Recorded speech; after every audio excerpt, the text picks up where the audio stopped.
আপনারা যারা এই চাক্কা খুলবেন তারা স্টিকগুলো ভালোভাবে দিবেন, যাতে বেশি শক্ত করে যদি আপনি মারেন তাহলে আপনার টেস্ট কেটে হাতটি ভেঙে যেতে পারে। তাই আপনারা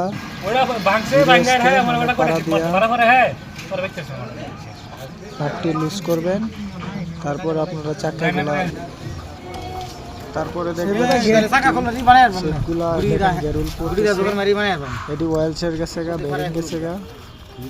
সঠিকভাবে ভালো করে দেখে শুনে গাড়িগুলি চালাবেন, তাহলে রিস্ক কমবে এবং সঠিক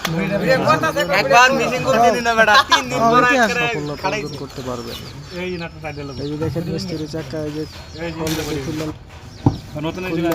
শেপের বেরিংগুলো দেখবো এখন। দেখেন ঠিক করে